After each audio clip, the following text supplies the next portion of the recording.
Good afternoon and welcome to the Appropriations Committee, Maryland House of Delegates. This Can you probably turn the volume down a little bit? I got that here.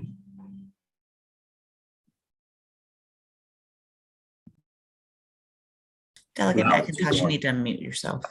I don't think she heard that. All right. I have this wonderful little mouse on this computer that just flutters everywhere, and it sometimes mutes me and sometimes unmutes me at the most inappropriate times. So let's hope we can get started now. We're going to have a budget hearing today with our analysts on the State Reserve Fund. So with us today is presenting for the department for the budget analyst is Rebecca Ruff, and then the agency representatives who we will hear from later, the Honorable David Brinkley, Secretary of Department of Budget, and also Mark Nicole, Deputy Secretary of the Department of Budget Management. So let's begin with Rebecca. Thank you.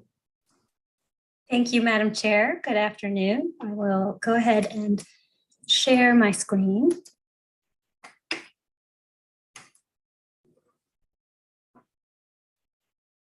And hopefully you are all seeing the operating analysis. Is that correct? Okay. So the State Reserve Fund has a total fiscal 2023 appropriation of $3.1 billion. This is an increase of about 250% and is largely reflective of a $2.4 billion statutorily required appropriation as a result of fiscal 2021 revenues closing better than anticipated, and therefore a $1.7 billion unassigned balance at the end of the fiscal year that then gets swept into the rainy day fund. What we have for you here is, since the pandemic started, there has been considerable activity in the dedicated purpose account and really in all of the reserve fund accounts, which include the rainy day fund, the dedicated purpose account, and the catastrophic event account. This chart provides you a list of the deficiency appropriations, which are more than we're used to seeing in the reserve fund in any given year. Really what's going on here is that you may recall last session supplemental budget number 5 brought in a considerable amount of Arpa funding, about $318 million to fund legislative priorities and other initiatives. The funds were put in the dedicated purpose account last session, largely to give the department time and the administration time to determine exactly where that funding should go and when it should be allocated. And so what we see here is several deficiency appropriations that realign those funds, removing them from the fiscal 2022 appropriation and instead applying them to the fiscal 2023 allowance in the agencies that will actually be spending those funds. This includes the transfer of funding to MSDE for transitional supplemental instruction, as well as transfer of funds for HVAC to the IAC. There's also the transfer of $37.5 million to the Department of Labor for apprenticeship and employment training. There's the reallocation of $71.2 million that had been appropriated for broadband. These funds are instead used and applied to offset a deficiency appropriation in health insurance funding. There is an increase in the amount of funds appropriated in fiscal 2023 in the dedicated purpose account. It's just a different source of funding to cover broadband expenses for infrastructure. And there's the realignment of $5 million in funds for IT improvement. By what? You haven't undo it. In addition to the reallocation of those ARPA funds, there are $1 million appropriated for cybersecurity assessments. And there's also $10 million brought in through deficiency appropriation to restore the fund balance in the catastrophic event account up to $10 million. There had previously been a balance of about $3.8 million, and those funds were entirely used to offset disaster costs associated with a recent event this past fall. This exhibit here gives you the accounting detail for each of the accounts in the reserve fund, the rainy day fund, the dedicated purpose account, and the catastrophic event account. What I'll highlight for you here is down at the bottom, this first column is the rainy day fund, and you can see that we're anticipating ending fiscal 2022 with a balance of just under $1.2 billion. We have the $2.4 billion statutory appropriation, which gives us an anticipated closing balance of just under $3.6 billion, or the equivalent of about 15.7% of general fund revenues. As I already said, there's a considerable amount of activity in the dedicated purpose account. For illustration purposes, we show that the dedicated purpose account is zeroed out in terms of balance at the end of each year. But as I'll show you in a moment, there is actually still a considerable amount of fiscal 2022 funds that have yet to be redistributed to the agencies that will actually be spending those funds. This chart gives you a picture of the rainy day fund balance going all the way back to 1998. As you can see, there is an unprecedented amount of spending in the account with the $3.6 billion projected for the end of fiscal 2023. What's worth noting in this exhibit is two things. One, the fiscal 2023 balance is well above the 10% mark that is established as a statutory goal. It's only the second time in the since 1998 that we've breached that 10% mark. The other thing that I would point out to you in looking at this chart is the fact that the broken line in this chart represents 5% of general fund revenues each year. And it's very rare that the state has opted to go below that amount. The most significant time that we went below is most recently in fiscal 2021 with the reallocation of funding to support the Relief Act in response to the pandemic. As far as what's going on in the dedicated purpose account, as I just said a minute ago, there's been a lot of activity and there's still a lot of funds that are yet to be transferred. The dedicated purpose account is unique in that its intention is to give the state opportunity to appropriate funds that are anticipated to be used over multiple years. So funds appropriated into the account can actually be spent over a period of up to 5 years. And so what you see here is that this is just fiscal 2022 funding. And in total, including activity from last session and the fiscal 2022 deficiency appropriations from this session, the appropriation for fiscal 22 is just under $562 million. To date, there has been a total of $304 million transferred out of the fund. This includes the standard appropriations that we see year in and year out for the pension sweeper and the Opeb sweeper, as well as the POS repayment. I would note that all three of those items are funded again in fiscal 2023. And then also there are the transfers of the Arpa funds out, as I already previously discussed when we were looking at the deficiency actions. So what that leaves in the fund is the $100 million in the new deficiency for the cybersecurity funds, and that's discussed in greater detail in terms of cybersecurity and what the state is doing with that in the Do It analysis. There's also $50 million in general funds that was appropriated last session to assist in the relocation of state agencies from State Center. Those funds have yet to be spent at all. And then there's still some remaining funding in the account associated with broadband expenditures. I would just note that the USM funding associated here in the dedicated purpose account, we do have a budget amendment to transfer those funds in our possession. And so we are looking to draft the letter to LPC for the approval of moving those funds in the very near future. So what that leaves is $258 million left to be transferred out of the fund in fiscal 2022. And then just to go briefly back to discuss what's appropriated in fiscal 2023, there's a $692 million appropriation. As I mentioned, that is in part a significant reappropriation of funds for broadband from the LGIF. There's also $10 million appropriated for food banks. The governor had previously announced this initiative in order to help food banks continue to respond to the pandemic. The reason these funds appear in the dedicated purpose account is because the food banks still have access to federal funds that they need to spend down before we need to provide the state funds to continue to support them. The Opeb and pension sweeper liabilities I already referred to. There's a total of $200 million in funds for facility renewal. PAYGO, and then there's also the $63.3 million to represent the state's share of PAYGO funding for a new veterans home. This just gives you, as I mentioned, the $50 million in funding for State Center has yet to be appropriated or allocated anywhere else. And the reason why that's still in the dedicated purpose account is, as you can see from this schedule, the timing of relocating those agencies isn't anticipated to happen until very late in fiscal 2023, and really probably more so the funds will be needed beginning in fiscal 2024. So that would be about when we would expect to see those amendments transferring those funds.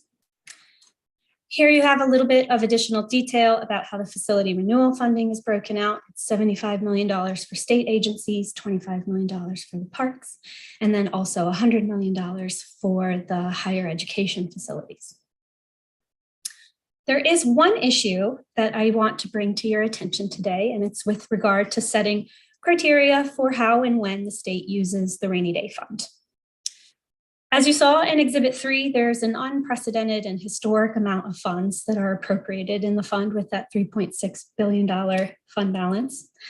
The rainy day fund is essentially meant to be the state's savings account. Its funds are meant to be used to thwart any negative impacts that can occur from economic and fiscal downturns. One thing to note is the fact that the administration's forecast, while the governor has opted to put a significant amount of funding into the rainy day fund in fiscal 2023, the entirety of the required appropriation, if you look at the out years of the governor's forecast, he actually uses some of that fund balance, about $300 million each year in fiscal 2025 through 2027, to cover expanded PAYGO costs and to offset revenue reductions from tax cuts. We, in looking at the reserve fund, aren't necessarily saying that the fund balance needs to be maintained at this 15.7%. And we aren't saying that the use of capital funds isn't a worthy purpose for these resources. However, what we are more used to seeing is the diversion of the appropriation into the rainy day fund in any given year where budget decisions are being made, rather than the promise of the use of fund balance for spending purposes in the out years. So with that in mind, we are suggesting that the legislature may want to consider establishing parameters for how and when funds are used out of the rainy day fund. This is an issue that was also brought to the attention of the Spending Affordability Committee this past fall. We have 3 guiding principles to suggest for you. The first being to maintain a balance that equates to 10% of general fund revenues when state revenues are stable or growing. The second being that the use of reserves should be tied to a downward revision in the general fund revenue forecast. And the third being that funds, when withdrawn, should be done so incrementally.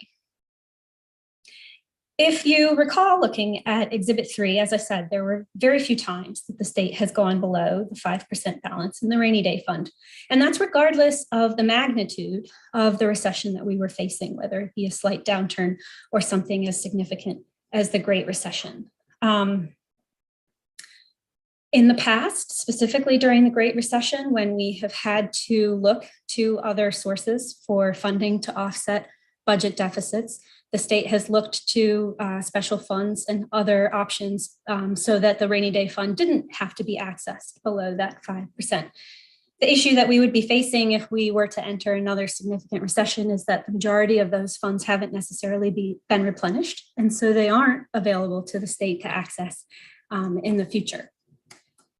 If you look at this exhibit, this shows you historically that when the state has been in an economic downturn, typically general fund revenues, when compared to the previous estimates, have fallen by about a total of 10% in the first 2 years of any recession.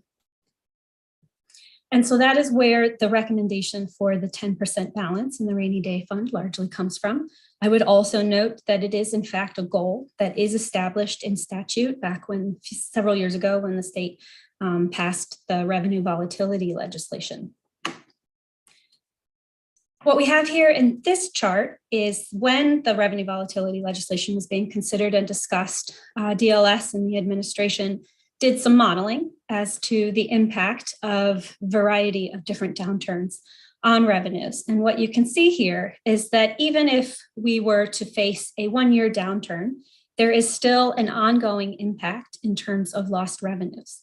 And I would just note that what this model suggests with the purple bars is that if a recession similar to the Great Recession had been experienced in the time period modeled here, it would have been lost revenues in excess of $1 billion each year. And so what we recommend is that you consider establishing not only 10% in order to allow you to have funds to be able to access, to be able to cover those lost revenues, but also to be able to put off maybe having to make some very serious and difficult decisions in order to mitigate the effects of the downturn. And I would just also note that there is already established in statute the incremental approach to be able to replenish the funds. There's statutory goals for making appropriations into the fund in order to be able to increase the balance set at 3% and 7.5% and 10%. And so using that framework as a guideline may be a reasonable approach to also considering how to draw down the fund when we are faced with a financial downturn.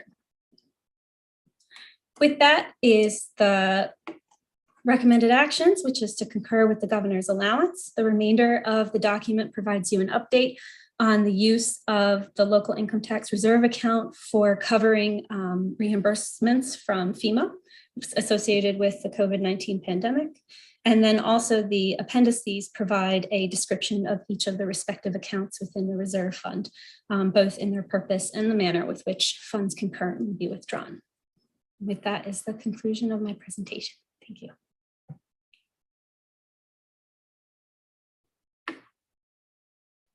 Thank you. Are there any questions of the analyst? Yes, Delegate Valentino Smith. Thank you, Ms. Ruff. That was excellent. I remember last year, but I don't remember which budget hearing. We had some modeling with 3 different proposals for a potential recession. Do we have any of that modeling yet updated? I have to do some research to look back and see. I'm not currently aware, but I would have to look into it a little further. Okay, thank you. Thank you, Madam Chair. Mm-hmm. Any other questions? It's a very good report. Thank you. Thank you. We're now going to move to our budget secretary. Good afternoon. Is sound working okay? Yes, it is. Excellent, excellent. So good afternoon, Madam Chair, members of the committee. It's great to be back in front of you. I only long for the time when we can do this in person. For the record, I'm David Brinkley, the Secretary of the Department of Budget and Management. I have with me my Deputy Secretary, Mark Nicole. He is to my right, I presume on your screen to your left. And I appreciate the opportunity to address the State Reserve Fund analysis. And before I get into that, on behalf of the DBM team and myself, I do want to thank the analyst, Rebecca, for her work and the thorough analysis that she's done. I know that they have an awful lot of duties to do in a compressed period of time, and she prepared for you all an awful lot of detail. And it's like I say, there's a lot of data there to try to weave together. So delegates, you have my written testimony. I don't need to read that to you. You have that capacity yourself. But I'm going to just touch on a few certain highlights. The Rainy Day Fund is expected to close FY 2023 with a historic balance of nearly $3.6 billion, or 15.7% of our revenues. The governor's out-year budget plan maintains a balance in the fund in excess of $3 billion throughout fiscal years 24, 25, 26, and 27. And in fact, in FY 2027, the Rainy Day Fund balance is projected to exceed 12% of our revenues. Furthermore, Governor Hogan's 8th and final budget puts Maryland on a path to continued sustained structurally balanced budgets by leaving a structural and cash balance throughout FYs 24 to 27 of about $200 million. And yes, the governor's budget commits more than $400 million in general fund PAYGO spending throughout those same time spans. We know planning on a portion of the rainy day fund projects is the fiscally prudent approach because capital projects typically, not always, but typically can be one-time in nature, and funding can be modified or eliminated even when fiscal conditions change, or more likely when the project scope changes and has to be adjusted, which almost always happens depending on cash flows, cost of materials, and things along those lines. Notice that we have not committed rainy day funds to ongoing spending or new initiatives that will create unsustainable obligations should Maryland experience a future economic downturn. Madam Chair, members of the committee, I again thank you. The administration and this department look forward to working with you to ensure that Maryland remains on a fiscally responsible, sustainable path forward that best serves Marylanders now and in the future. And we are available to address any concerns that you might have. And thank you, Madam Chair. You're very welcome. Committee members, anyone have a question for the secretary? I see none. Good. Have a great afternoon. Chairman, have a good weekend too. All right. Thank you. And thank you, Mark, as well. Okay. You're welcome. All right, committee, that ends the work for the day. Everybody have a great weekend. I believe And, we do, Madam Chair, I believe we do have one witness Oh, we do. I'm sorry. from the Maryland Food Bank. From the Maryland Food Bank. I'm very sorry. Go ahead. That's okay, Madam Chair. Thank you. Madam Chair and members of the committee, my name is Ann Wallerstedt. I'm the Senior Director of Government Relations with the Maryland Food Bank.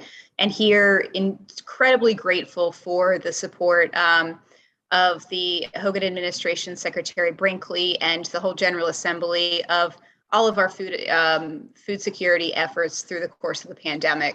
Through the pandemic, the state really has been a committed and reliable partner in helping us meet this extraordinary and unprecedented demand for food assistance. We really have never seen such a high need and then for such an extended period of time as we're still dealing with right now. Just a few numbers for you. In fiscal year 21, we distributed 74 million pounds of food statewide, and that equates to 62 million meals. And that's every single day. We were serving 170,000 meals to food insecure Marylanders. And we did this through about 350 partners who serve about 1,300 different distribution points all across the state. And that number's continuing to grow as we're strategically determining new areas of unmet need that we need to expand our programming into. And at the same time that we're planning for the future, we're still responding to the effects of the pandemic. We're still distributing double the pounds of food, and we're still spending approximately 400% more purchasing food. So the money that's currently allocated in the budget will continue to allow us to meet this heightened need, and we're truly incredibly grateful for the state's investment in our work. And we really hope that this is the next step in a strong partnership between the Maryland Food Bank and the General Assembly. Thank you. Thank you. Any questions of Ann? Thank you very much for being here. My apologies. Okay. All right. Let's have a good weekend and get some rest. We got a busy week ahead. Thank you. Have a great day.